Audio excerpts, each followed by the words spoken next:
Hey, there I am. Hey, how you doing? Yeah, is that all you got? Is that all you got? Yeah.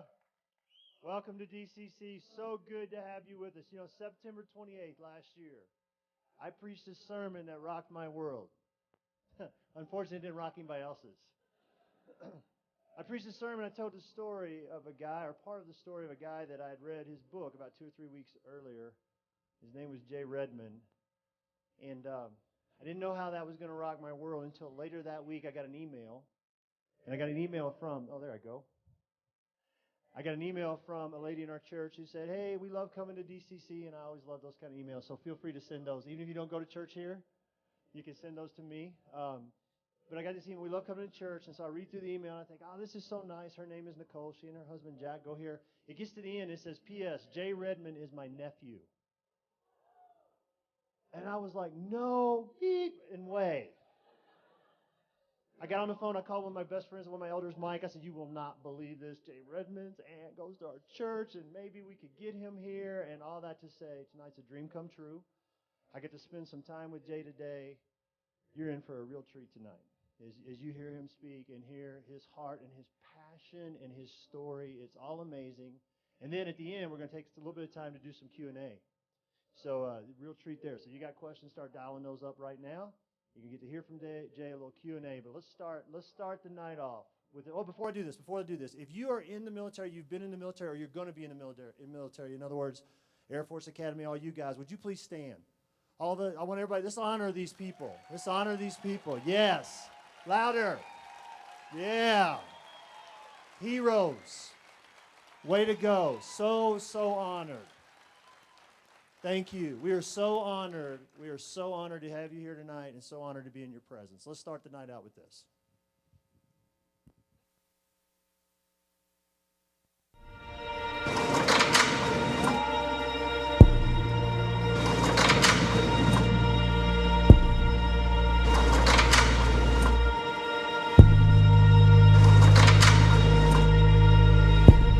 U.S. Navy SEAL training, U.S. Army Ranger School, reconnaissance operations, urban warfare, land warfare, advanced marksmanship, advanced diving operations, close quarters combat, all training that culminated over 21 years to form an overcome mindset, leadership, teamwork, maturity, growth, communication, decision-making, mission planning, crisis management, success through change, and balance.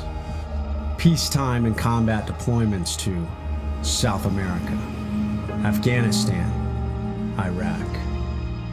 2 gunshot wounds to the left arm, 1 gunshot wound to the face, 37 surgeries, 6 blood transfusions, tracheotomy worn for 7 months and 2 days, 1,500 stitches, 200 staples, 5 plates, 1 titanium orbital floor, 15 screws, 8 pins, 20 skin grafts, 3 bone grafts, 1 Calvarian bone graft, jaw shattered, broken, and rebroken 3 times, jaw wired shut, 12 weeks, 50 pounds lost, 190 hours in surgery under anesthesia.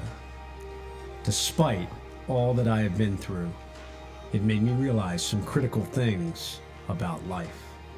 I realized the mark of any man or organization is not found in their past, but how they overcome adversity and build their future. And regardless of the overwhelming odds or opposition in your path, you always have the opportunity to overcome. It is your attitude that will affect the outcome. Quitting is never an option. The U.S. Army Ranger, retired Navy SEAL, shot 8 times in the face only 2 weeks before he was scheduled to return home from Iraq. Now heroes, and tonight the story of one Navy SEAL who refused to give up. Jason Redman was shot 8 times in an Al-Qaeda ambush crash in 2007. Jason posted a bright orange sign on the door of his hospital room. It read, If you're coming into this room with sorrow or to feel sorry for my wounds, go elsewhere. The wounds I received, I got in a job I love, doing it for people I love, supporting the freedom of a country I deeply love. And like thousands of others recovering in hospitals around the country, Jay struggled to find clothing that would fit over all of his medical devices. That's when the light bulb went on, and he found it wounded wear. Nadine Redman's new mission back here in the States is to inspire civilians with his incredible story of survival. He's the author of the book, The Trident. And he's hoping to inspire others to overcome adversity. I was told by several doctors I'd never bend my arm again, so never quit trying. Jay works tirelessly to help heal the wounds of war. Now that I've retired from the Navy, I have two new missions: to honor and support my fellow warriors and families of the fallen. But he believes it's ultimately up to the American people to show these men and women their sacrifices are worth it. What have you done for your country lately? And to motivate and inspire my fellow Americans. And today our police officers hung on his every word about overcoming adversity with teamwork. Jason, thanks for being here, and thanks for your service to this country. It's an amazing event. We purposely make it a festival atmosphere because what we're celebrating out here is life. It's the mindset of living greatly. Despite injury, despite loss, despite adversity, you can get out there and live greatly. And you can show the American people that you can get out there and you can overcome anything.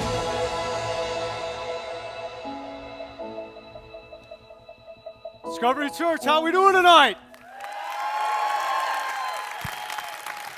You know, this is my first time in Colorado Springs, Colorado. So I think you guys can do better than that. I think you need to let these other cities around here know what's going on. So how we doing tonight? So I'm sure the first question many of you have is, why does this crazy dude have a unicorn on stage with him? That's a perfectly legitimate question. And I kind of go at it from two different angles. I figure if a Navy SEAL can walk on stage with a unicorn, people either think I'm crazy or truly a bad, bad man. I'll be honest, this unicorn is my daughter's. Its name is Penny. And Penny has traveled with me all around the country, and there's been a lot of adventures with Penny, so I have to take Penny everywhere I go.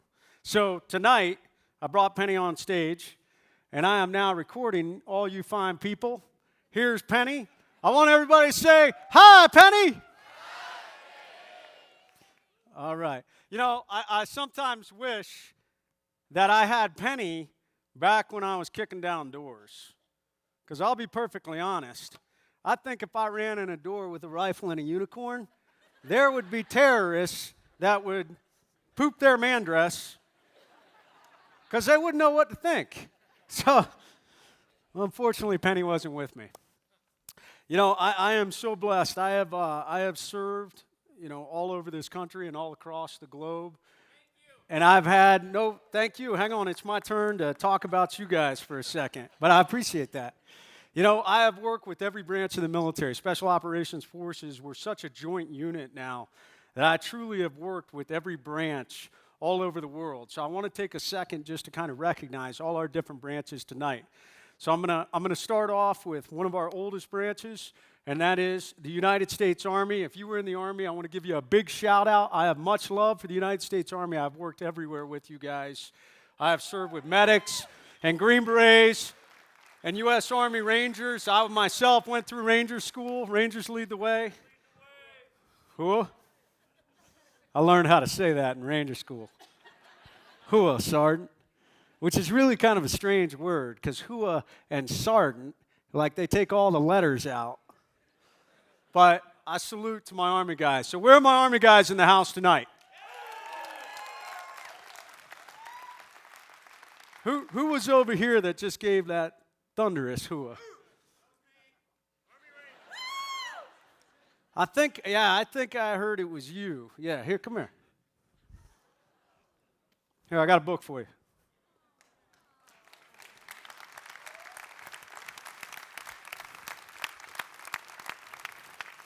James, right?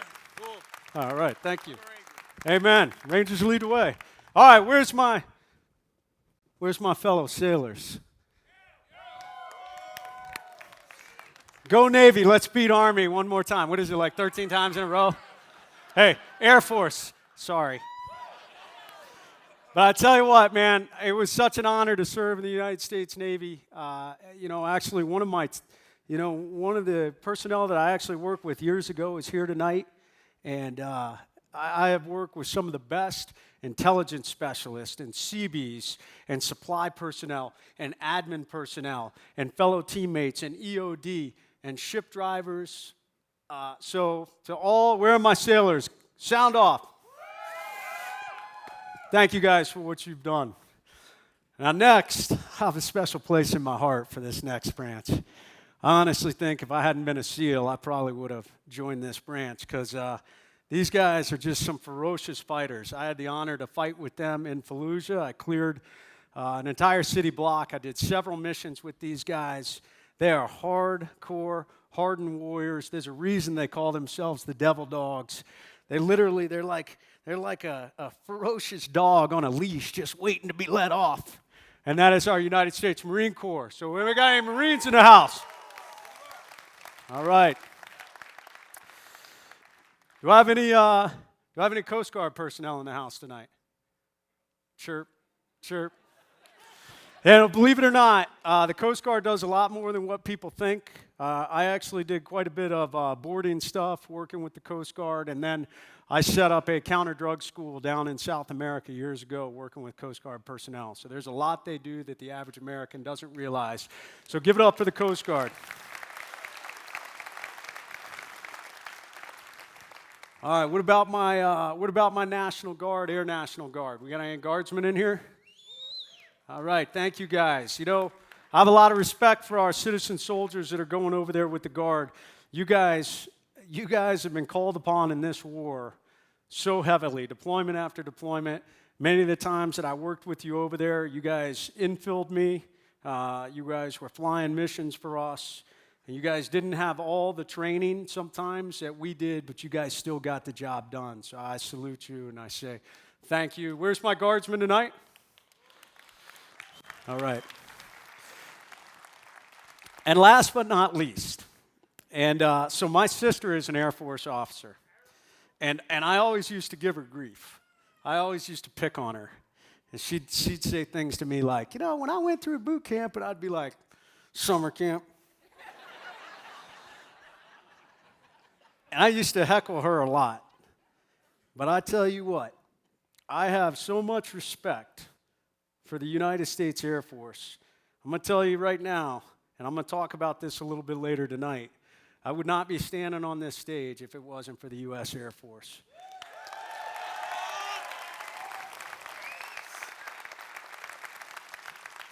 Have I got anybody out there that served with an AC-130 crew? I got somebody here? Hey, come here. Who served with an AC-130 crew? Hey, come here. I got a book for you. Hey.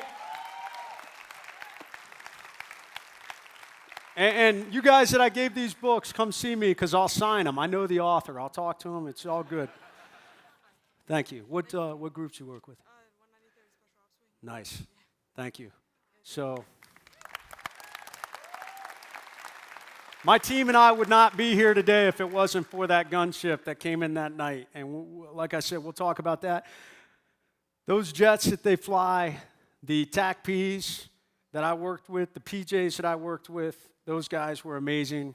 Everybody across the Air Force, about maybe 6 months ago, I got invited to go out to Malmstrom Air Force Base where they protect our nuclear arsenal. And meeting these young men and women who have to stay motivated for a job that we pray will never, ever, ever happen. Yet they have to maintain the highest levels of readiness, and these guys are conducting that mission. So, to the United States Air Force, I salute you.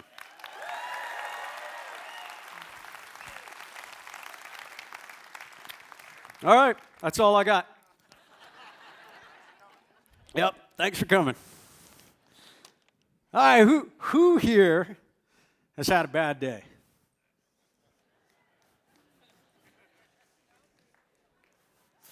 All of us have.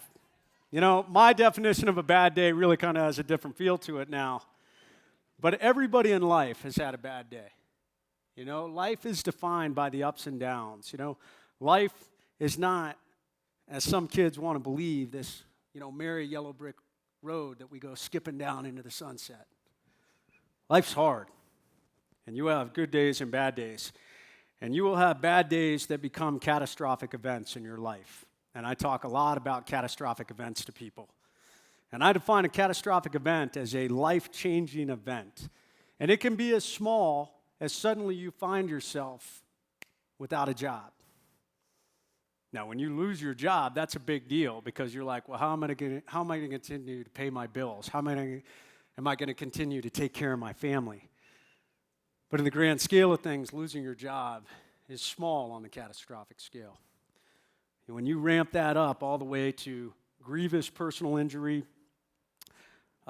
life-threatening illness, or the loss of a close loved one, and at the highest level, in my opinion, is the loss of a child. You know, I've seen that and the impact it has, and that is the absolute, in my opinion, highest level that you can achieve as far as catastrophic events go. But that's a bad day. You know, my definition of a bad day comes down to, you know, when people come to me and they go, man, I had a bad day. And I was like, really? Was somebody shooting at you? Did you lose anybody? And they're like, no. And I'm like, well, it wasn't that bad.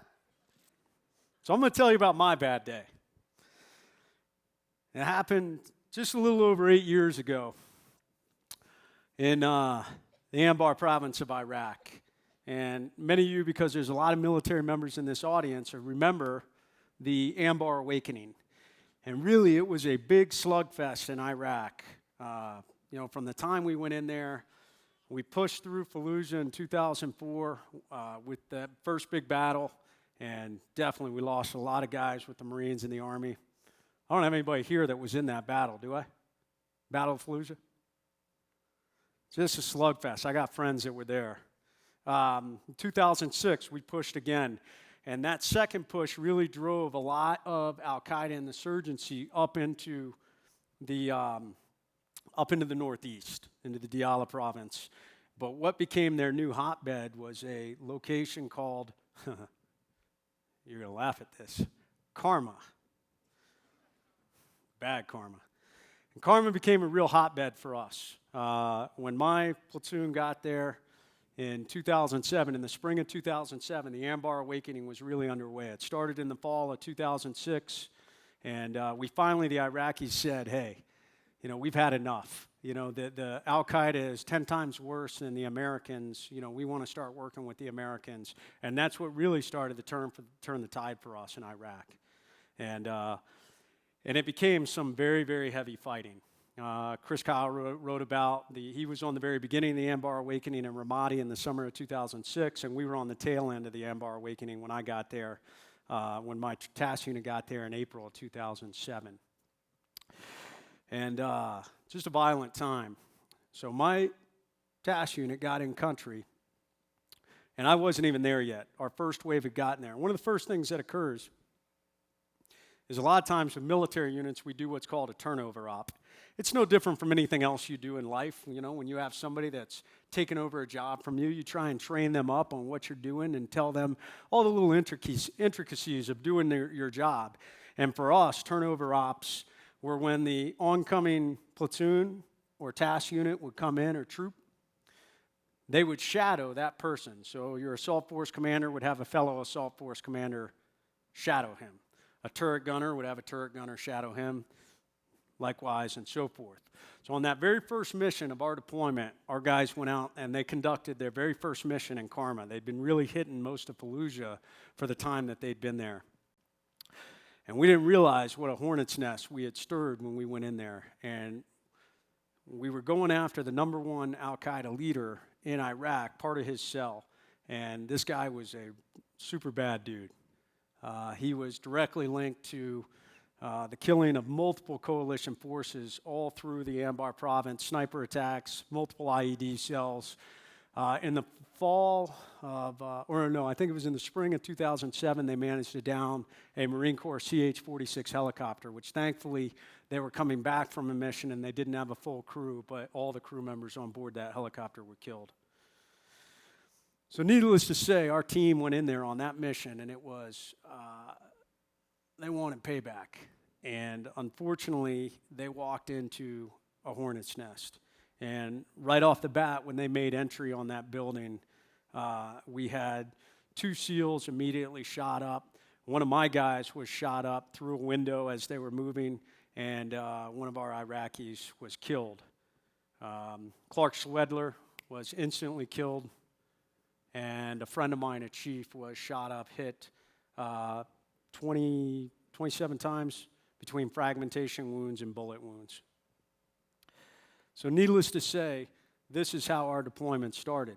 And we started going through that entire deployment, just hitting targets night after night, just taking the fight to the enemy and going back into Karma and engaging in multiple firefights. In June, we got in a huge firefight. I had other guys wounded. And I'm not going to go into that tonight just because it would take too long, because really I want to talk about my bad day. So on that night, I'm just kind of laying the groundwork. On that night, we were really towards the end of our deployment. We were 1 week away from sending our first wave home. And I talked to you about the turnover ops at the beginning of the deployment, where we were planning for the turnover ops for the end of deployment. We had shelved quite a few things so that we had good missions that these guys could go with us. And on that night, we got word that the number one leader that we had been hunting that entire deployment, the guy that had been responsible for Clark Swedler's death, for the wounding of so many guys, for the killing of Marines and coalition forces, we got the word that he was going to be in a specific location, something we call a time-sensitive target. You have a small window to get out there and aid this person on to the next life. So, am I supposed to laugh at that? So, I really didn't think that mission was going to go, but it did. And so we were very late in the game as we got geared up. And I was very blessed that I was tasked to be the assault force commander for the actual takedown of that target. We had 2 assault teams. One was external security, and I was the actual target takedown itself. And I remember riding on that helicopter. We had briefed everything on the way it was going to go down. As an officer and a leader, typically I'm no longer the number one man, the first guy going through a door on a target. That's why I have amazing sled dogs and pipe hitters and, breachers and just ferocious warriors who are ready to kick in those doors and go in there. And the flow of the house, you can't predict that when you're in there, but when you're outside, I'm looking at everything that's going on before we go in. So I was running through everything in my mind on that helicopter, thinking things through, and I was sitting in the doorway,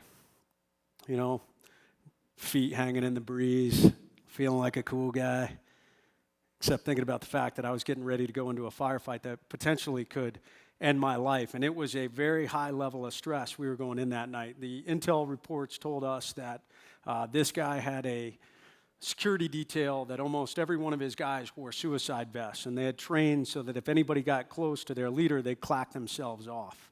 So this was the mindset we had going into that target that night. And I was thinking through all that. I had my team leader next to me, I had my communicator, and everybody else, the pipe hitters that were going through the door, were on the other side. Hanging out the other side of the helicopter was my breacher, my point man, and one of our security guys. And that's the way the helicopter was supposed to go in. Well, things don't always go according to plan. It's one of the first lessons you learn. It doesn't work that way in life either. So any of you kids out there, it doesn't always go according to plan. So one of the first things I talk about is you adapt to the unexpected. And as that helicopter came in to land, I realized immediately in that cloud of dust that we were backwards. And I was facing the doorway about 50 yards away. I will admit I was about a nanosecond behind my team leader, who was already out the door and running. I think he jumped about 5 feet. And I was like, man, I am not going to let that guy beat me to the door. So I jumped out with my communicator behind me, because suddenly we didn't have time to rejock. We only had time to get to that doorway and make that entry. We got up there, and he made it to the door first. The door was unlocked. He started to open it. I pulled out something called a flash crash grenade. We crashed the room, and never before in my life have I made an entry. And at this point, I had made probably hundreds of combat entries. Did I make an entry into room just tense to the point that I fully expected to run into a hail of gunfire. I guess that was God's way of saying, just wait, it's coming. But I walked into that room and nothing happened. What a letdown. You know, we cleared the house and we found a lot of activity that somebody had just been there. We found a lot of anti-coalition propaganda, but the house was totally clear. So we called Target Secure, and the external security team started doing their searches, and they started finding all kinds of weapons and ordnance and stuff that was buried in the outhouses, and even munitions that were buried in the walls of this compound. So we started piling all that stuff together, and our EOD guy was loading it in this car that they thankfully left in the courtyard for us, that we figured would make an awesome explosion to take care of their car for them, because we didn't think they needed it anymore. So they're loading all this up, and my team and I were just sitting on the porch kind of waiting, because we were Target Secure at that point. And my snipers came up and said, hey, we've got a lot of movement on another house about 200 yards away. So the ground force commander came over and said, hey, Red, I want you to take your team. I want you to move on this building. And we had seen a lot of things like that before, So I took my team, and I won't get into the tactical details, but I'll just tell you that we ended up walking directly into a very well-executed Al-Qaeda ambush. What we didn't know at the time is that individual, the Al-Qaeda leader, had been in that building probably maybe an hour before we got there. And he had gone to a house about 150 yards away, and that was his, what we call a bed-down location for the night. And his security team had built fighting positions on the other side of the street from the house, and there was a field that led out, and they had built multiple PKM machine gun nests, multiple fighting positions all down the line. And when they heard us come in with our helicopters, they had come out of the house and they manned their fighting positions. What they thought was going to happen was we were going to come up the road or possibly land another helicopter, so they would be ready to take us out. We ended up coming up from the rear and then crossing in front of them, and that initiated the firefight. My medic was hit first. He took a round directly through the lower leg, which severed both bones and dropped him, anchored him right in the ground in front of this maelstrom of gunfire that was going off. It was just total chaos. For any of you that have ever been around gunfire, we suddenly had, at least as far as we can tell, anywhere from 10 to 15 individuals shooting at us, 2 PKM machine guns, which are big bullets, very fast. And they were opening up on us. We were trying to look there was nothing behind us but this open field. And the only thing that was behind us was about 15 yards back was a great big large tractor tire. And the guys immediately started trying to fall back to that. I was up ahead to the right. My medic was off to the left. And one of our bigger guys, kind of like me, great big. No, he dwarfed me. He was like 6'3", 240. He ran forward and grabbed onto our medic, and they opened up on him. And he was stitched up the side. But this guy was such a stud, even despite being shot, he still managed to grab onto our medic and get him back to that tire before collapsing, really risking his life. I was still out front. I was trying to fire, and at that point, I was yelling back to our guys, and at that point, I got stitched across the body again. I took rounds across my body armor. To this day, I don't know how many rounds I took in my front body armor. I never got my plate back. But at that point, I took 2 rounds through my left elbow, and I thought my arm had been shot off. My arm actually, it came back and caught on the side of my gear, and it just stunned all the nerves. Somebody once, I thought another SEAL described it best who had been shot. Somebody asked him one time, well, what's it feel like to be shot? And he said, well, it kind of feels like an 800-pound gorilla hits you in the funny bone with a bat. And I was like, that's a great example, because it really felt that way. That tingly feeling you get, that electrical feeling when you get hit in a funny bone? It felt like an electrical rocket went up my arm and drilled me right in the back of the head. And when I reached over, I couldn't feel my arm because, it had deadened the nerves, and I didn't feel anything because it was caught. So I'm like, okay, your arm's been shot off, and you are in a bad situation. You're having a bad day. So I started firing, trying to return fire, and they opened up on me again. I started taking all this fire off my rifle. I was taking rounds off my helmet. I had my left night vision tube shot off. I was taking rounds off the front of my gun. And at this point, my guys had managed to fall back to that tire. And I got up to turn around and make it back to that tire when they opened up both guns, and I had a round that caught me right in front of the ear. And it traveled through my face, out my nose, and took off my nose. It vaporized my right cheekbone. It blew out my orbital floor, damaged my eye muscles. It shattered all the bones around my eye, and it shattered my jaw down to my chin. And it knocked me out, which I know you guys are like, what a wuss. You know, I mean, you know, you get shot in the face and you get knocked out. I mean, I know it wouldn't happen to you guys, but yeah, it knocked me unconscious. Which, funny story, when I got to the hospital at Bethesda, that was like, anytime you have a head injury, that's the first question, you know, the doctors will ask you. They'll say, were you ever unconscious? And I was adamantly like, nope. I was awake the whole time. And what's funny, in my mind I was, because what I didn't realize is I was drifting in and out of consciousness throughout that firefight. And it just seemed like a steady stream of consciousness the whole way through. But yeah, the guys got home and they were like, dude, you were out for like 10 minutes the first time. We thought you were dead. And that's really the case. I was knocked out directly in front of them as this gunfire was raging above me. I was about probably still 10 yards in front of that tractor tire, in between a whole bunch of people who would have loved nothing more than to aid me on in the next life. So I lay there, and I came to, or so I thought I was still awake, and I was literally watching these rounds travel over me. And there was a lull in fire, and I called out to my teammate, my team leader, Al Joliet, who I owe my life to this day. And all I could think about was, man, I'm pretty messed up. I knew I couldn't quite think straight. How many of you had your bell rung? I mean, like really good, where you're like, you can't really think straight. Anybody, I got any boxers in here?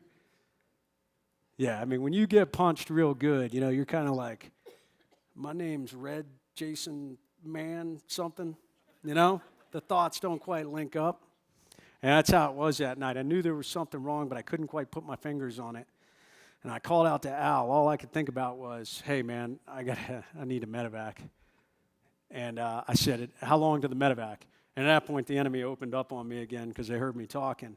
And this is kind of a miraculous moment because I didn't very rarely wear my side plates. You have these plates you can wear on your side. I used to wear them in our vehicles to protect me from IEDs. And before that mission, on assaults, I didn't normally wear them just because I wanted to be able to move faster and be lighter for climbing over walls.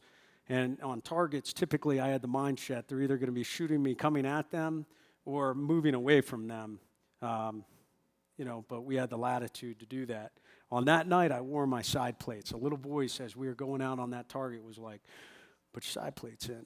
Well, I took a round directly off my right side plate as I was laying there. That round probably would have done me in. So that firefight continued to rage. My team leader, Al, started to call in a fire mission. He said, hey, I need a fire mission right now. And we had an Air Force AC-130 overhead. And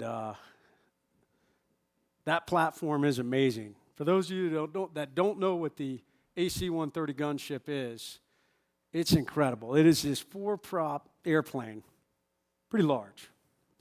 And what I'd really like to know is who was the guy that invented it, because I'd like to meet him. And I'd like to see the process that went through his head, because you know he was like some total redneck. I know it. Because only a redneck would think of this. You know, you see like this old redneck, you know, tech sergeant, and he's probably standing on the runway, and the first time he looked at a C-130, and there was probably a 105 battery over here to the right, and he probably was like chewing tobacco. They probably looked at some young airman, and he said,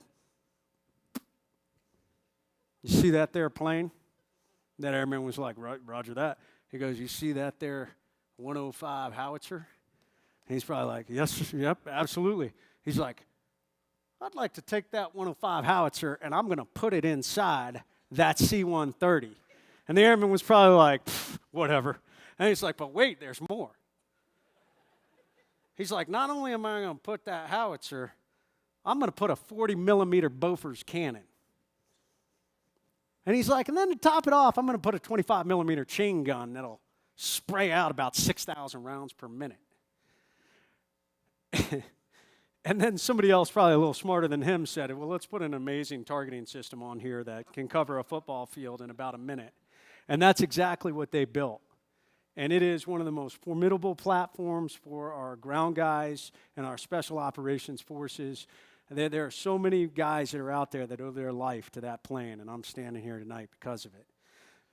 So on that night, Al called up to the gunship and said, hey, I need an immediate fire mission. I've got 3 critically wounded, 1 possible KIA. And the gunship said, no, absolutely not. You see, in the military, we have these things called danger close parameters. And somebody much smarter than me, where's my Air Force guy that came up with that incredible, he's going through prep school. He came up with, he's like, this is what I want to do. And it was like biometallurgical engineering, nuclear metal, I don't know what it was. It was a word that I can't even say. So somebody like him probably thought of these things.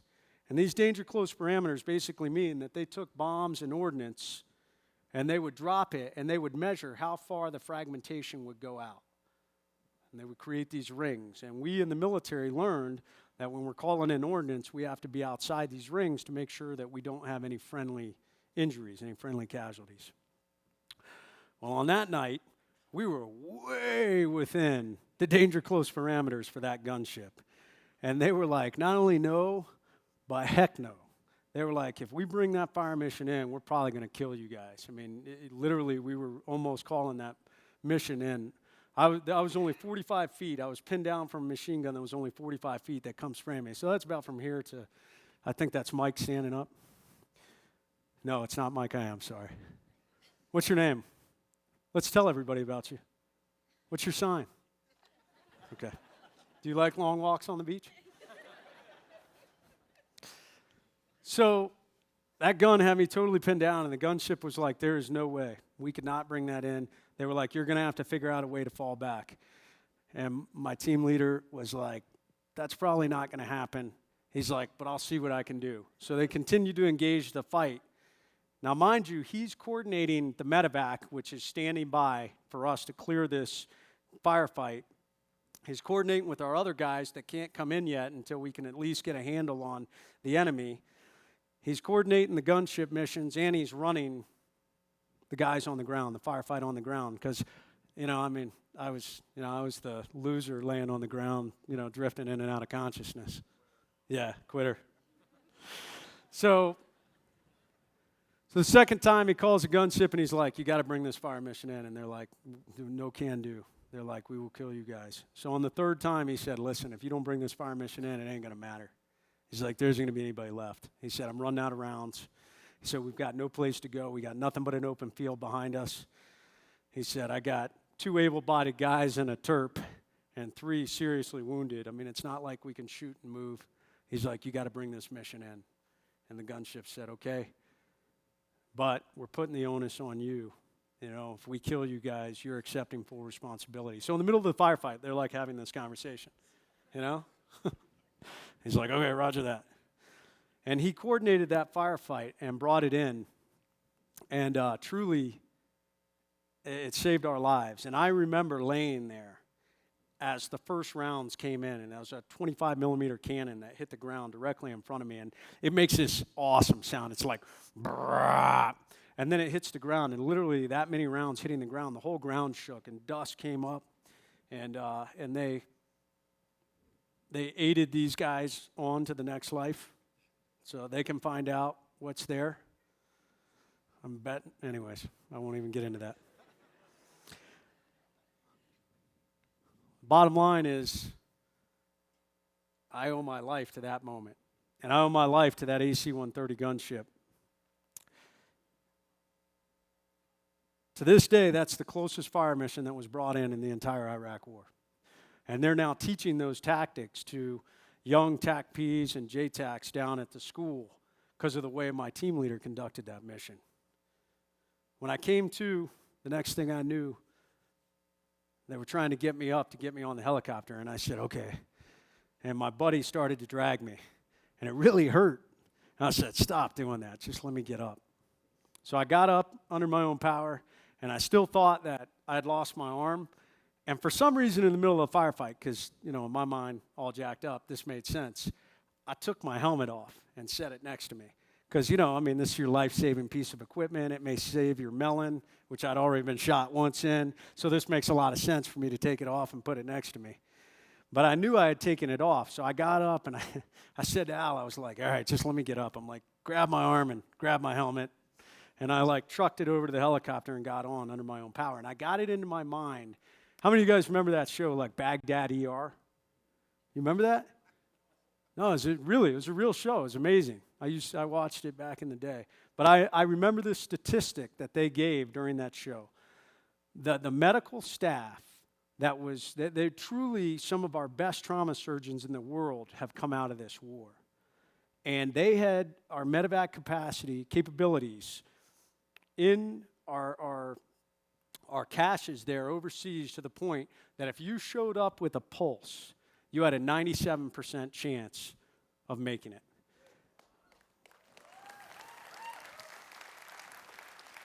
And that's what I had in my mind. I was like, stay awake, stay alive. Little did I know I wasn't doing a very good job of staying awake. But in my mind, I was. And they flew the rotors off that helicopter. And do I have anybody that was on a medevac crew? I got a medevac crew? Yeah, come here, man. So I got to tell you that our medics,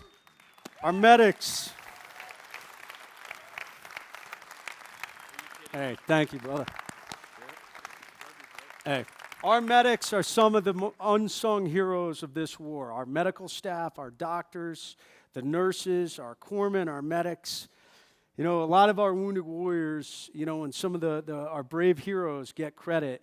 But I tell you what, these guys and gals, day in and day out, were saving American service members who were so tattered and beat up and broken and nothing like a human should ever look like.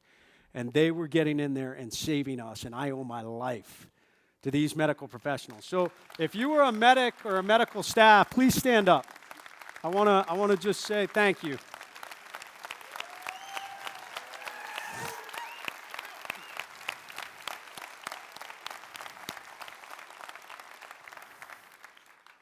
So they get me off this helicopter, and they put me on this little cart, and they wheel me into this little room outside the ER.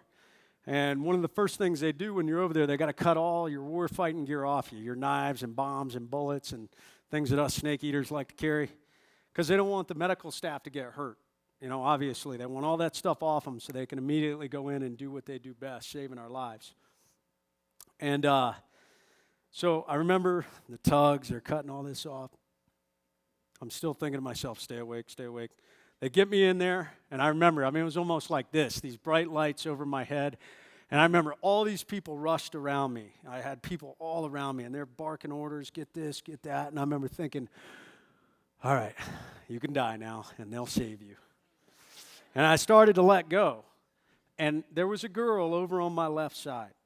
And I pray that someday somebody will read my book or tell her so that she can come to me and tell me what really happened.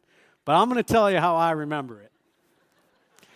So here I am drifting off, dying, and she's on this side. And I used to carry a grenade on my belt. It wasn't on my gear. A lot of us did. It was kind of our last ditch if things really went bad. And you had to ditch stuff and you were on the go. You had that last grenade to take care of business. And she was over there on that side, and I remember her saying, "He's still got a bomb on him." And I'm not kidding you. It was like out of a Looney Tunes cartoon. Poof, everybody disappeared. There were just clouds of dust around me. And I remember, I'm like, "Hey, I'm dying here." and I passed out, and that's the last thing I remember. So to the medical staff, thank you. Literally, there's no doubt that team saved my life in the ER there in Baghdad. So several things happened over the next couple of days, but I got to Bethesda Naval Hospital. And it is an incredibly hard thing to suffer any level of grievous injury where you are faced with, where do I go from here? I now work with my nonprofit with so many wounded warriors, and I think anytime you suffer these catastrophic events in life, whether it's you lose your job or that highest level you lose a loved one, you know, you're broken for a while, and you're trying to figure out, how do I move forward from here? And I remember, you know, laying in that hospital bed in the beginning, and I was playing that firefight through my mind and just thinking to myself, man, you know, how do I get back? You know, how do I get past this? And I'll tell you what, in the beginning, I still thought that, yeah, hey, you know, they'll patch me up and I'm out of here. You know, actually, my oldest sister was getting married. And I remember telling the doctor, I'm like, hey, it was September, I got there maybe September 17th or 18th.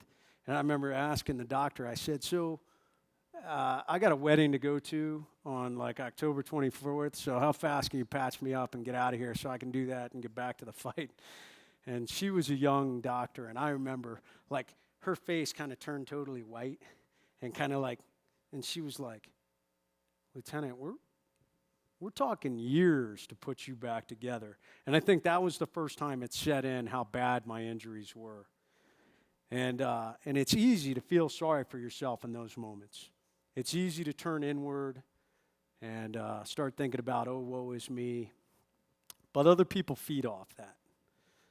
And I had some interesting points in my career that we don't have time to go into tonight, where I truly come to learn what it is to be a leader, both from failed leadership decisions I had made on a mission in Afghanistan that found me going to a great vacation as punishment called Ranger School. For those that you aren't familiar with Ranger School, it's a really good time. You have these friendly guys that wear black hats that kind of run around at all times and give you strong words of encouragement. And they reward you with almost no sleep. And the best part, it's like the Army's secret weight loss plan. So I had a good time there, but I needed it in my life because it taught me what it is to be a selfless servant leader and what it is to lead men into battle. And I had carried all that forward through that last deployment, really redeeming myself, understanding what it is to be an effective combat leader.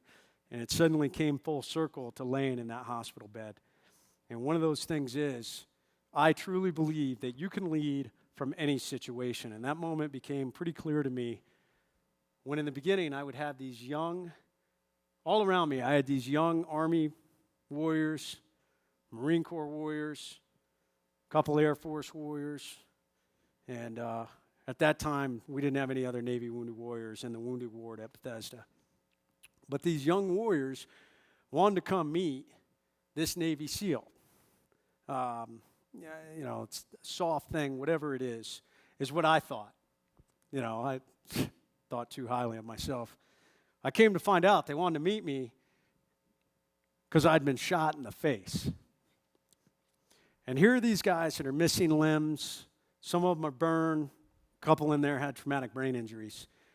And they would come in and they'd want to meet me and talk. And I couldn't talk. I was trached. My jaw was wired shut. All I could do was write on a pad of paper.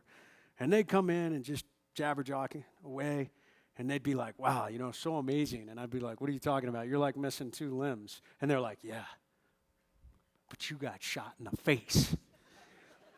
So I learned in that moment that there's a hierarchy of wounds. And apparently for some reason, blast injuries and gunshot wounds to the face are like really high. Because I have a good friend, Tyler Southern, who's a triple amputee Marine. And even to this day, Tyler will be like, yeah, but you got shot in the face. But really, the bigger thing that I learned right there in the beginning was my attitude could either lift up or crush these young men, these young warriors in those moments. And if I had been inward and sullen and sad and a bad attitude, it could have affected them. And I realized in that moment that I could lead right from that hospital bed. I could set the example. I could motivate them. I could inspire them. And I wasn't going to sit there and feel sorry for myself. And that all became perfectly clear maybe a couple days later when I had somebody come into my room and they were super sad and upset over the injuries that I sustained. And it was one of the first times my wife had left my room. By the way, ladies, my book's a love story. How many ladies out there like love stories? All right, I saw your hand first. Come here. Here, will you hand that to her? Thank you. So, yeah, you're welcome, absolutely. My wife is a rock of all rocks. I write about what an amazing woman she was all through my career, putting up with me. Yeah. You know, it's funny, if she was here, she'd be the one doing that. But and then really, I mean, she showed her mettle as a person and a military wife through the 4 years of surgeries that I endured. And those 2 months in the beginning, I was in that hospital. You know, for the first 10 days, she never left my side. Finally, that first time she left my side, and somebody comes in there, they're crying, oh, it's so sad, what happened? I remember sitting there, and they left, and my wife came back, and I was like, she brought my notebook over, and I was like, never again. That will never happen again. Nobody will come into my room feeling sorry for the injuries that I've sustained. And I wrote out on this piece of paper, I said, attention to all who enter here. If you're coming into this room with sadness or sorrow, don't bother. The wounds that I received, I got in a job that I love, doing it for people I love, defending the freedom of a country I deeply love. I will make a full recovery. Oh, hang on, I'm not done. Throttle back. I will make a full recovery. What is full? That is the absolute utmost physically my body has the ability to recover. And then I'll push that about 20% further through sheer mental tenacity. This room you're about to enter is a room of fun, optimism, and intense rapid regrowth. If you are not prepared for that, go elsewhere. And we signed it, the management. And I handed it to my wife, and I was like, put that on the door. Tell every nurse and doctor that nobody's allowed to come into my room until they read that. And she was like, really? And I was like, yes. And it worked. And a couple days later, a teammate took his trident off, and he tacked it into the door. And somebody took a picture, and that sign went viral. And the thing I tell people is everybody wants to make a big deal. Oh, you're the guy that wrote the sign. Well, here's the reality. Our military forces, so many of these guys and gals are in this room. Our wounded warriors, our families of the fallen, they are living proof that the American spirit is still strong and vibrant, and we have the grit that made this nation what it is. And all I managed to do was capture it in writing. That's it. And that.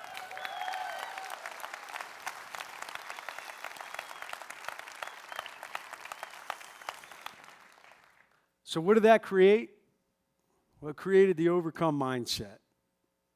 And the idea that no matter what catastrophic events you find in this life, it is your attitude that will determine the outcome. The other thing I learned when I was in that hospital is the mark of any man, woman, or organization is not found in their past, but how you overcome adversity and build your future. And quitting is unequivocally never an option. You just keep driving forward. One of the best ways I like to describe the overcome mindset, and one of the best analogies that I've seen, is through our breachers. Now, our breachers are our military members who are trained to get through doors, and at times even walls, sometimes into vehicles. But we train them from the most basic tools all the way to the most advanced.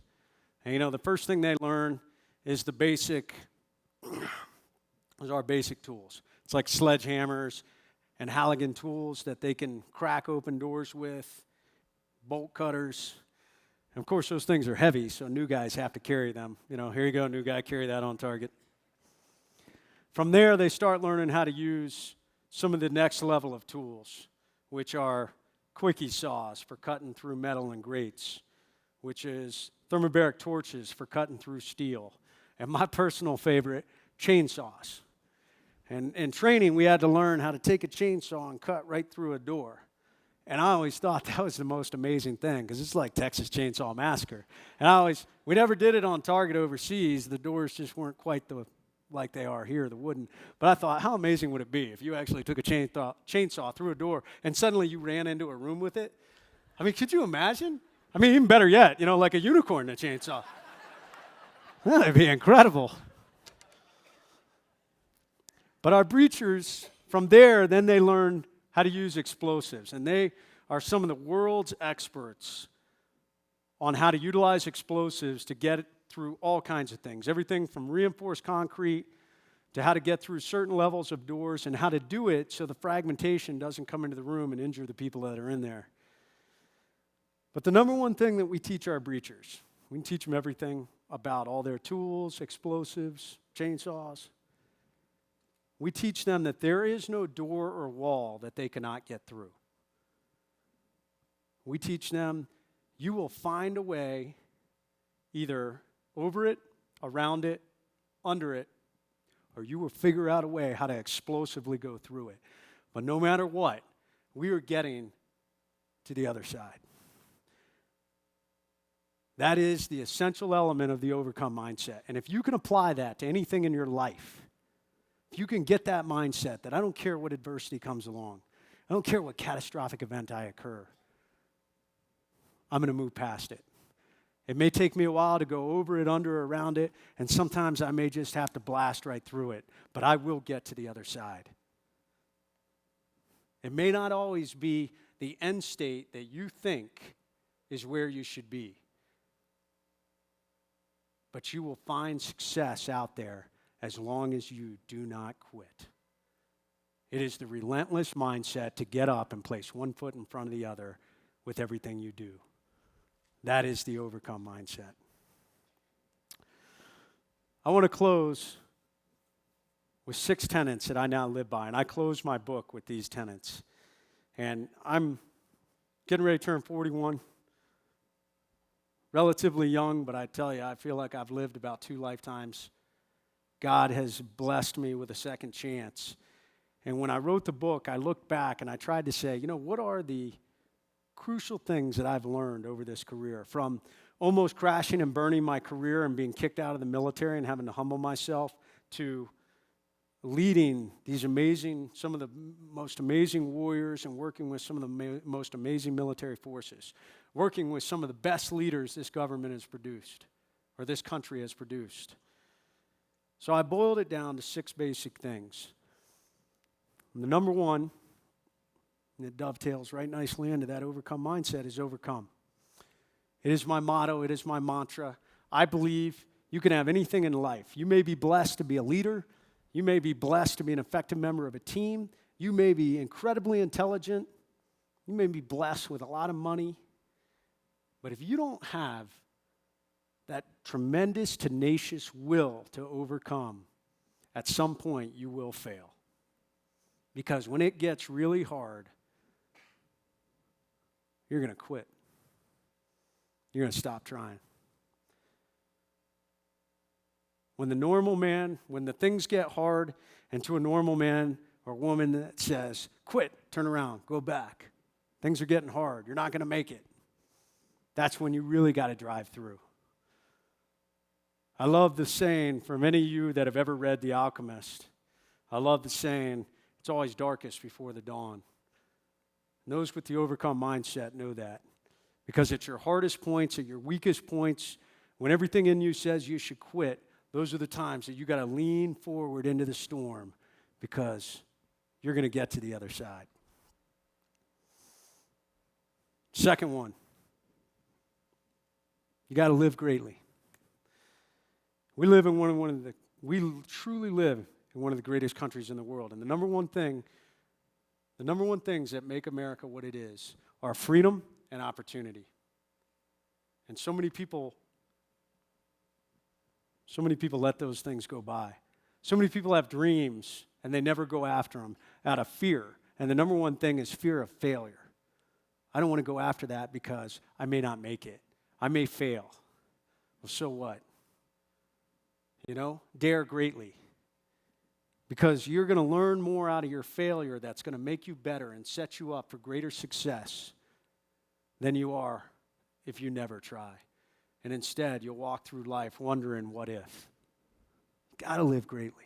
You got to get out there and climb a mountain. Or better yet, you need to go jump out of a perfectly good airplane.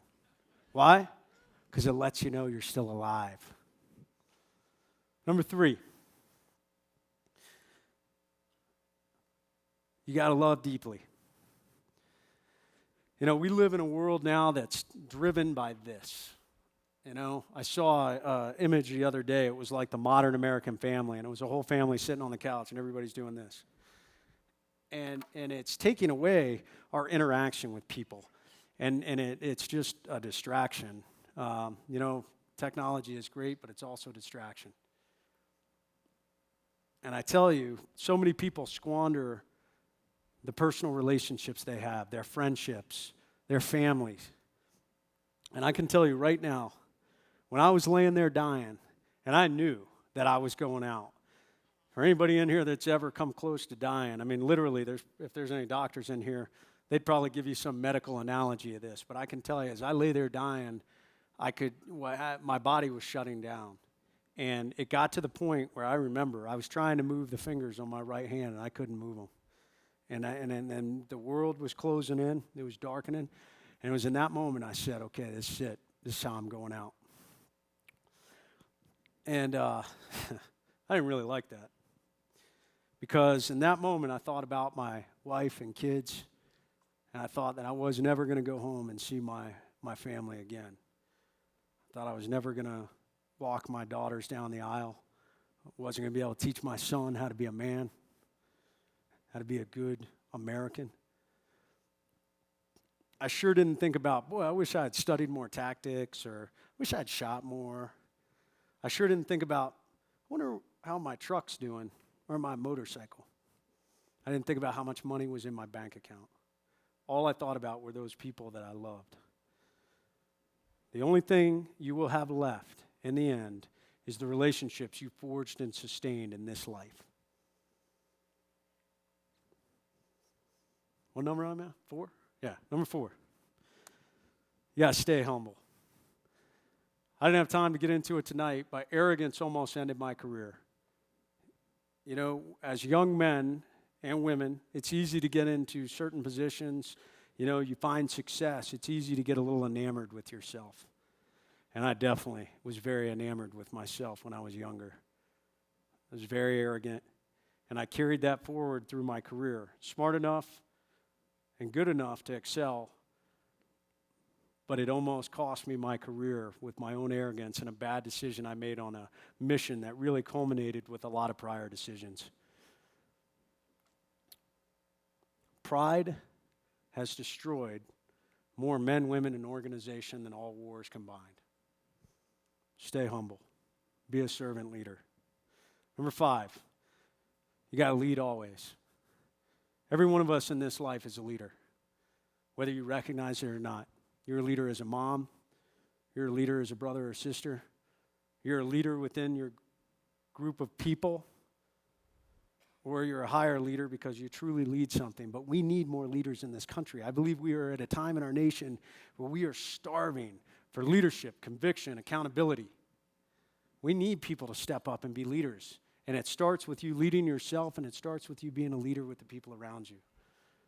True leaders lead themselves at all times, regardless if anybody's there or watching.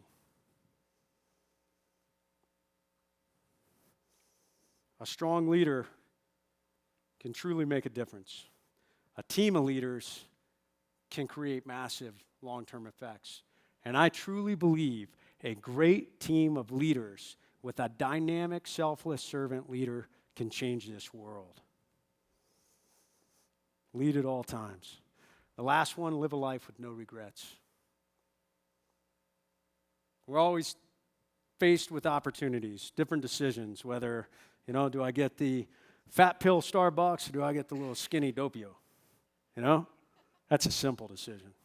All the way to the much more complex ones. Do I take the red pill or the blue pill?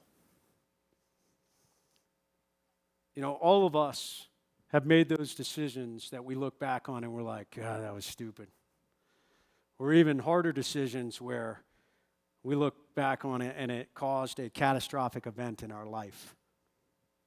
I try and talk to my kids, think things through. Take a few seconds before you make that decision to think about what level of impact will this have for my future. Because I'll tell you what, in the end, and it's coming for all of us, you will look back on your life and you will replay those moments. So live your life in a manner that in the end you'll have no regrets. So, I'm Jason Redman. It is an honor to have been here tonight. I'm going to open it up for question and answers. I want to let you know that for those of you that came tonight, I am speaking for both sermons on Sunday, and it is a totally different message. So, if you want to come back, it'll be a good time, and it'll be a different message. I want to make sure I didn't miss anything. No, I think I got it. So,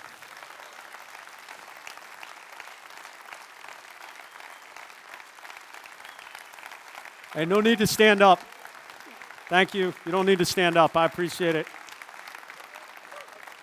Just a guy that did his job. Many of the other ones are here in this audience tonight. So you guys are standing up for all the military members here. So thank you. Yeah, go ahead.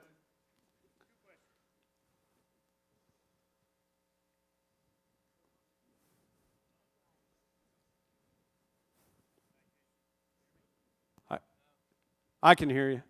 I don't know if everybody else can. When did you go to BUD/S? When did you go to Ranger School? You gotta know. So I went to BUD/S in 1995. I started in January of 95, and I graduated in December of 95, class 202. And I went through Ranger School, and I started in February, winter class, of 2006, and graduated in May of 2006. So, whew.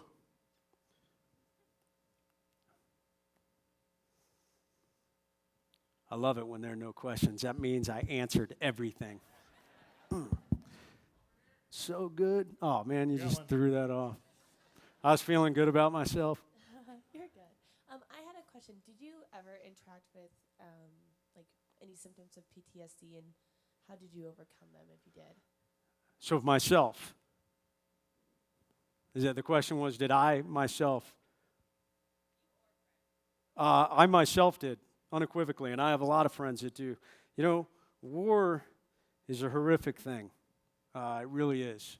To go over there and take somebody else's life, even though there are many people that I felt like deserved it, and I didn't lose too much sleep over them, but it is the impact that war creates on other individuals, the collateral damage of war and the heightened level that you're at all the time.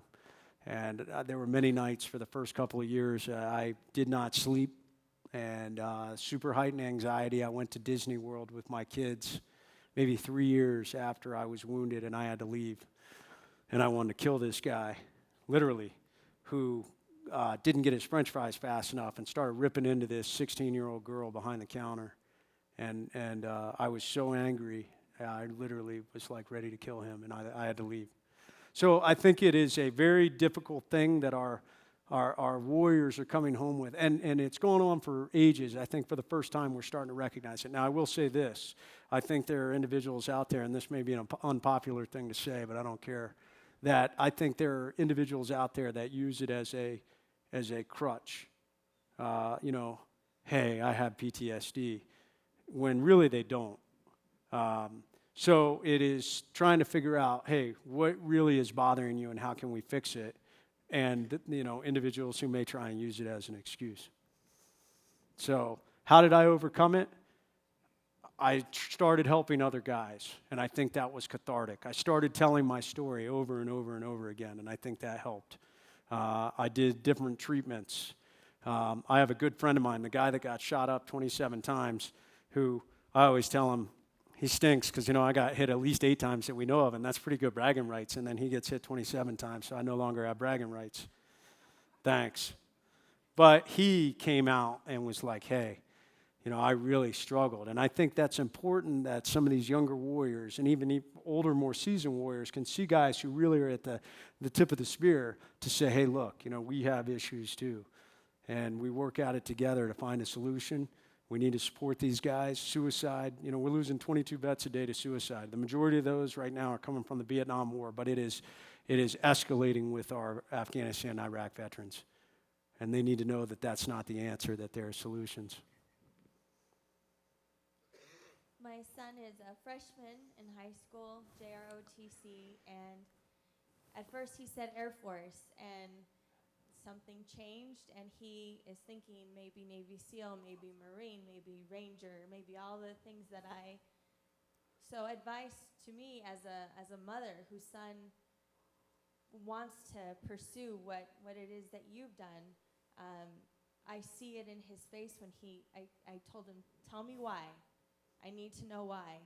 And you see patriotism, you see love for country, you see selflessness at a very young age.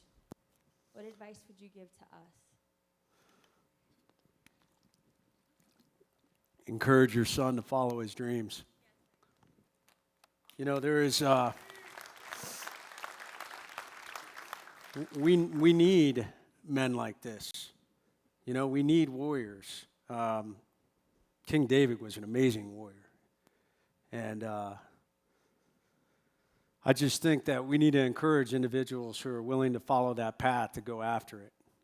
And as a mom, I know it's hard. I think it was hard for my mom, there's no doubt, and even harder for my wife. And I have a friend, he's what we call a legacy SEAL, meaning his dad was a SEAL and then he became a SEAL. So his dad was a SEAL in Vietnam, and then so his mom went through the Vietnam War, and now he's a SEAL, and, so his mom's on both sides.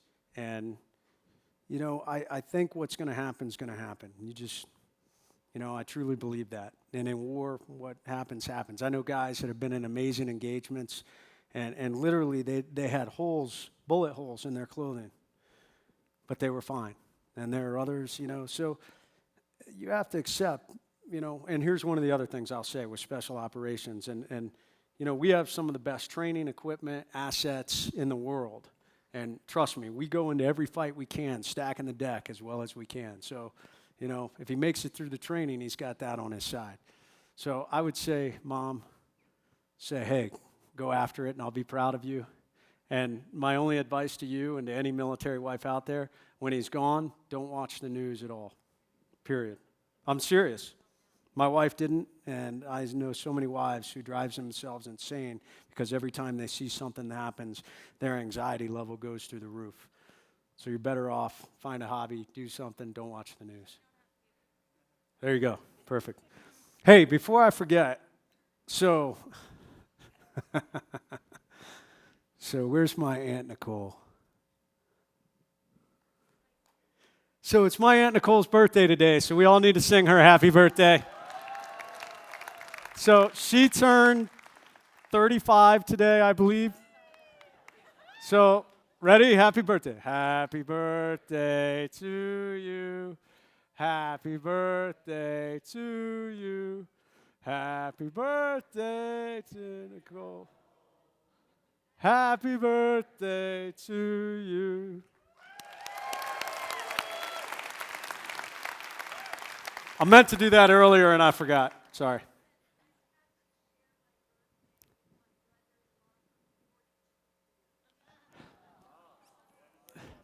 I know, we're going to celebrate tomorrow. So, okay, any other questions? So, after your lesson in humility that ended you up at Ranger School, how did that affect you as a leader for your family, both as a husband and as a father? It changed a lot of things for me. It really, I stopped being, human beings, we're inherently selfish. I mean, it's just the way we're made. I mean, we typically think about our own needs and ourselves first. And it is a balancing act. So it really started becoming, how can I do more for the guys I'm leading? How can I do more to support them? Obviously, I saw how amazing my wife was, so I wrote a book about her. And she's funny. She's like, yeah, all these IOUs I had stacked up. You like wiped them all out with that book. So I was like, yeah. But yeah, it changed a lot on the ways I look at things. And it doesn't mean, man, I still make a lot of mistakes. But, I learn from it. And I say, okay, how can I make sure I don't do that again? Or how can I fix this? We should always be self-evaluating. Hey, hi, good morning. Good afternoon. Okay, check. First of all, thank you for everything you've done, man. I serve with the 10th Combat Support Hospital. Thank you. Based in Fort Carson. We're ready to deploy this year. I just wanted to ask if you have any words for us. I have a lot of soldiers going for the first time downrange. Any words of encouragement or any advice going down for the field? I would just tell them that, I'd go out on missions, and I knew that if something happened to me, there were amazing medical personnel who had the ability to save us. And it truly came to fruition. I mean, that was the sole thought I had in my mind, is if I can make it to the cache, they're going to save me. And I think that's what you need to tell your troops. This is the difference. We are the life-saving element of our warriors.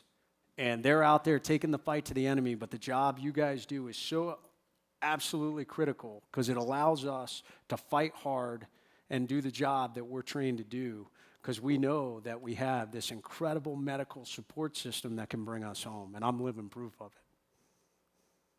That's what I tell them.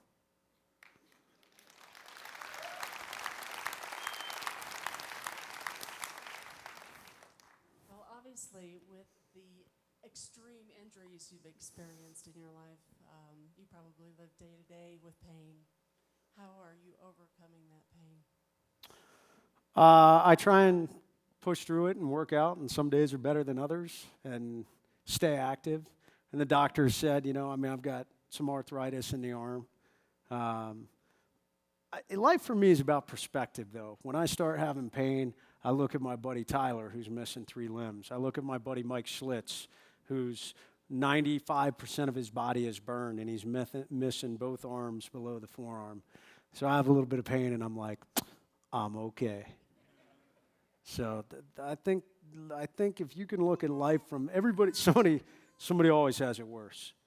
So, and it's real easy to focus on yourself, but I always say, everybody lives in their own hell. You need to recognize that a lot of people have a worse one than you. So.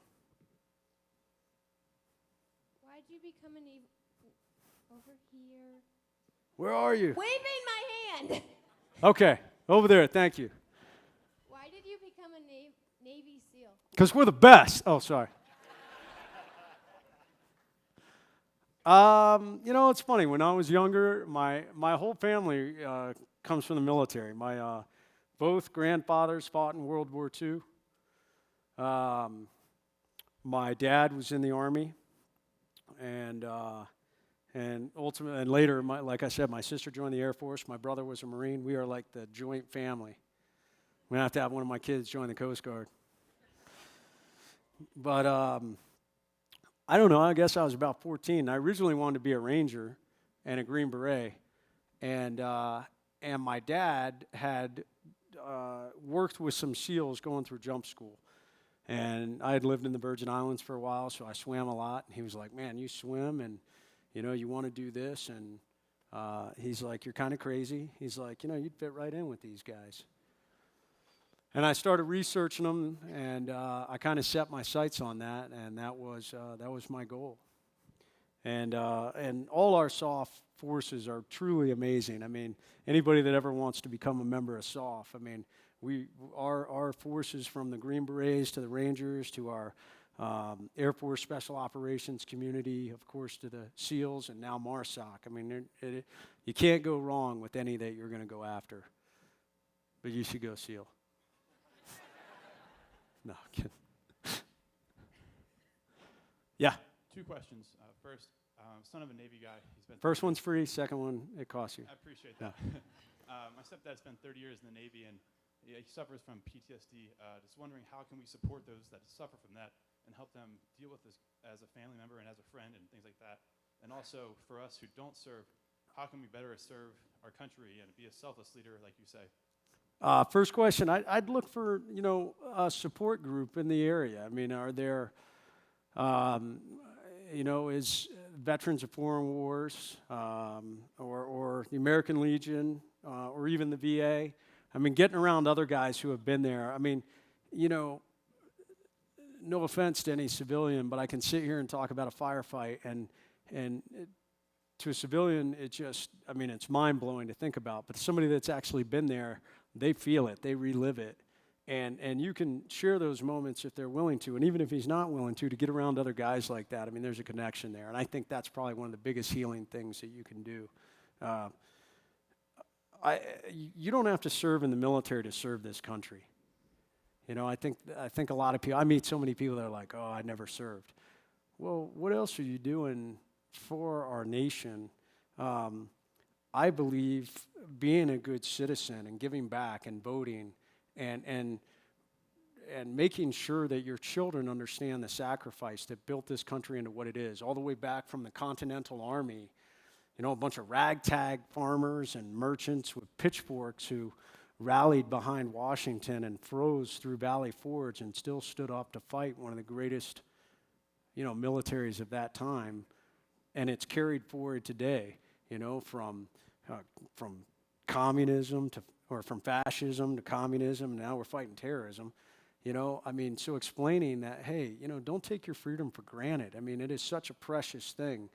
And people, that's why so many people want to come to the United States of America, because of freedom, and because they, a lot of places around the world, they don't have the opportunities we have, and so many people squander them. I have no idea. And so, I mean, if I can encourage somebody to get out and serve, spread the word. I'm a little bit patriotic. Jay, I have an easy question for you. First off, from one vet to another, thank you very much for carrying the flag. Thank you.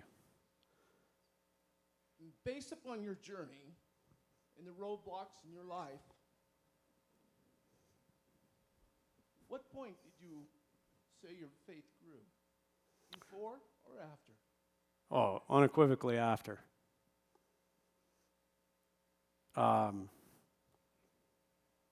This gets a little more into Sunday's service, so I'm not gonna spoil it, because you got to come Sunday to hear that. But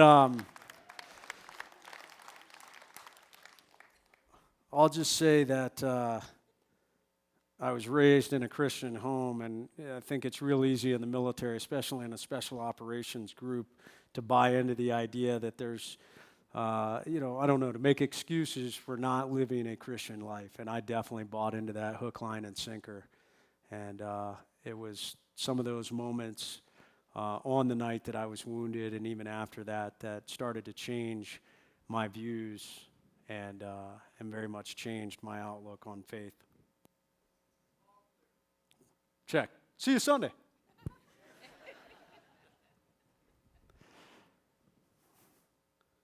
So what do you think? We want to do 3 more? Yeah, because if I don't want people to be here all night with me signing. I mean, I'll stay here as long as anybody's here to sign books, or Greg kicks me out, which he's been threatening that since breakfast this morning. Can you speak to what's going on over there right now? Wow. I'm disappointed, and if I insult anybody's politics, then I think many poor decisions have been made at a very high level. I think a lot of us knew that the Iraqis weren't ready all the way back in 2007 when I was there, and they sure didn't get any better And we knew that if we pulled out too soon, it would create a vacuum, and that's exactly what happened. And many of the individuals that we were fighting then are now part of ISIS. So, and weak foreign policy abroad, coupled with not following through on stances that were made, I think has led to really a quagmire almost around the world. Russia's unchecked aggression. I'm very fearful of what the future holds with Russia practically aligning with Iran and the continued push into Syria, targeting, the individuals that we support, propping up, Bashar al-Assad. So I'm no foreign policy expert. Those are just my opinions. I do not endorse this ad. But that's my thoughts.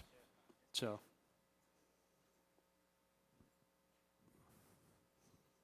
two more if anybody has them.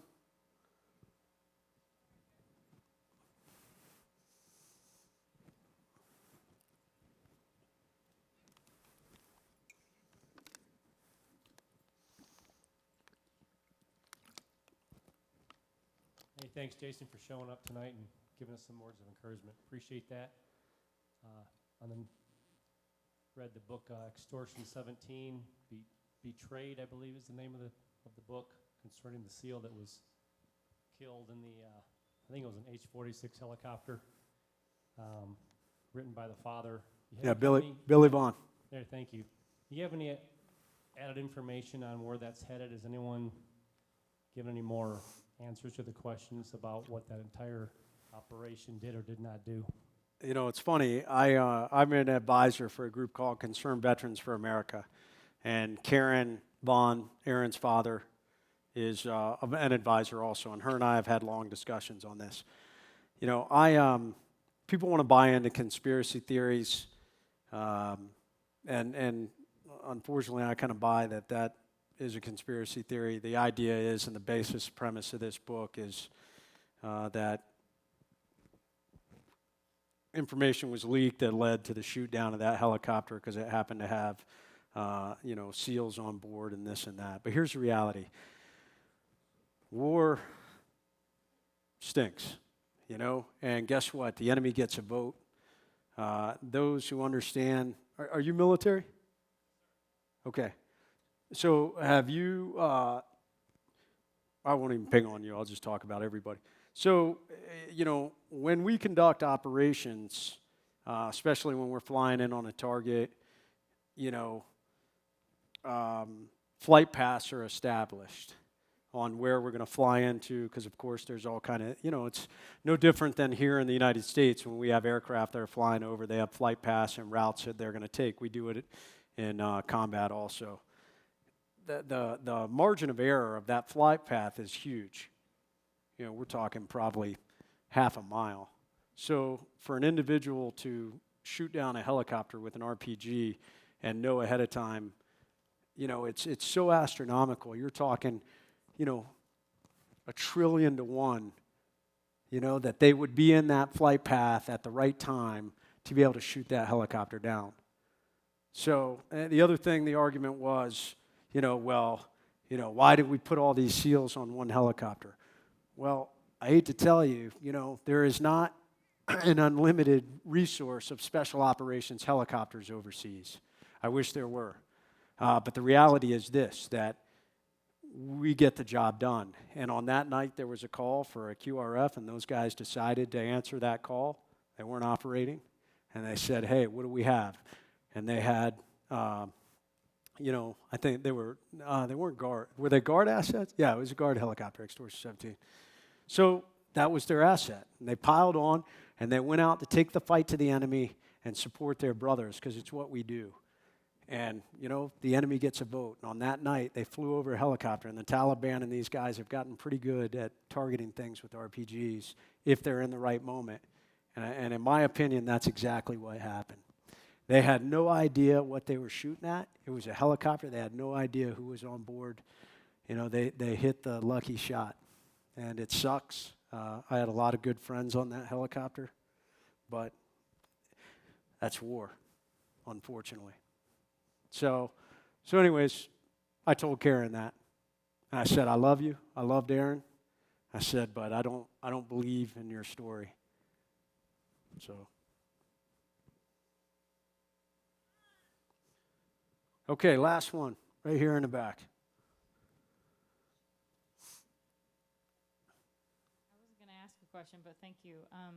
I first of all want to say I'm honored to be here, and I appreciate you sharing your story. I'm a Navy Iraq veteran as well. Thank you. Thank you.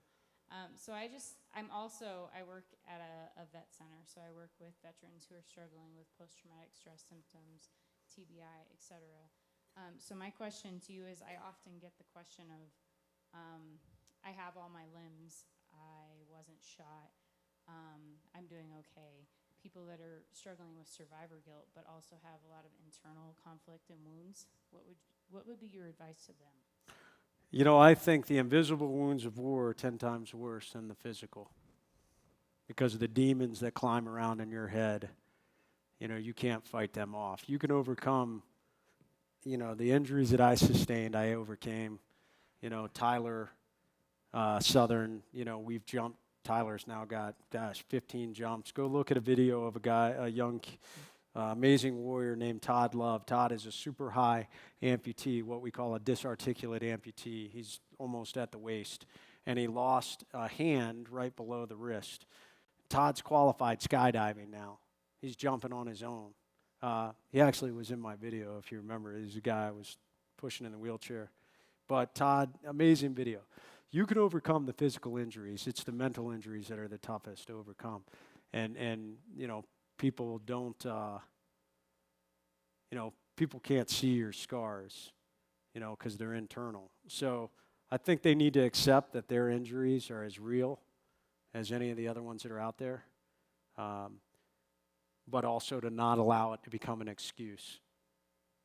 They got to figure out how to get through it. But I meet some guys who it becomes a crutch, and it just becomes their fallback on anything that goes wrong in their life.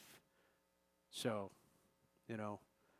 my goal is to empower wounded warriors to get out there and set the example, to take the story that they have of overcoming and motivate and inspire their fellow Americans, to be a coach or a big brother or sister. And I think that's a great thing that's what helped me, was to get out and start helping people again and make you realize that you are not defined by the battlefield and the physical or the invisible wounds that you encountered. You're defined by making a difference in somebody else's life.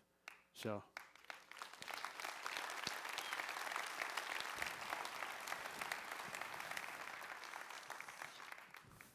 Penny.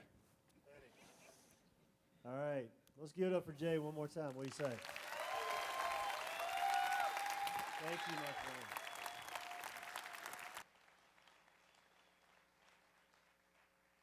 Hey, I want to, if you want to help Jay out, okay, a few things on this front. First of all, Combat Wounded Coalition, Wounded Wear, 2 organizations that he started.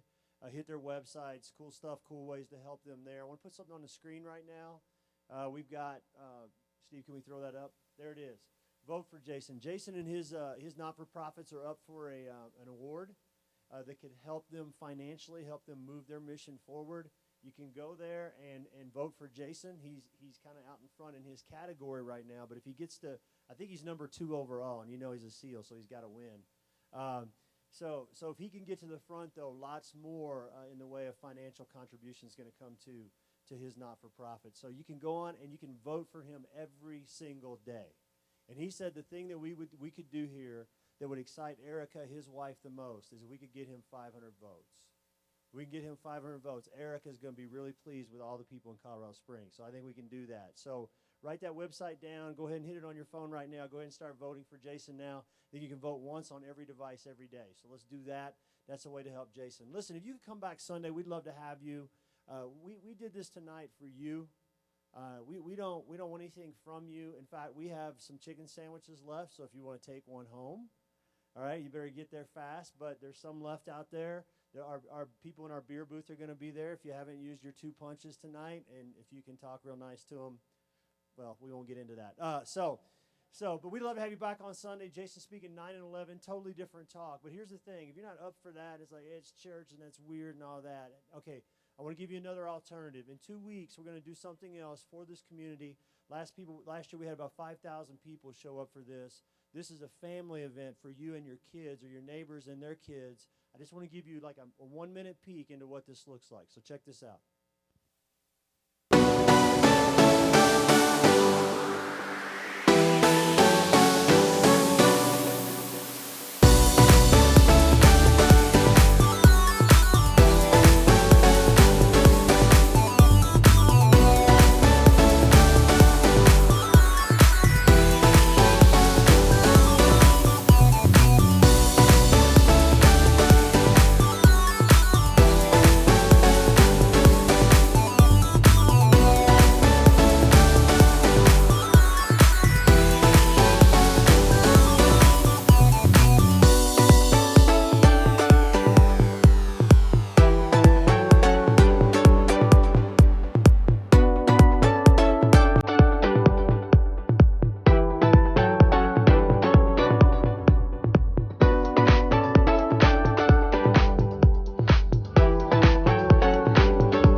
Okay, so that's on Halloween night, 5 to 8. It's Saturday this year. Love to have you and your friends. We blow the chairs out of this room.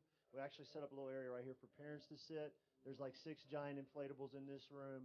We will feed you dinner. We cook and feed all the adults and the kids. They will get so much candy they will be sick all night. It's an amazing amazing event. There's no strings attached. We don't ask anything from you. Just come. It's a safe place to have a whole lot of fun, and we'd love to have you back for that. So help Jay. Make sure you hit that website, and hey, hang around if you want to. He's going to be out there signing books. He's challenged us. We really could become the best event he's ever had book sales wise. So he's out there. He says he will stay until the last person leaves to sign a book and inscribe it for you. So he'll be sitting out there if you want to meet or talk to Jay. Thank you so much for being here tonight. Hope to see you Sunday. If not, we hope to see you on Halloween. We're going to hand you some invite cards if you want them on your way out, just to remind you of the date for Halloween. So thanks a lot for being here.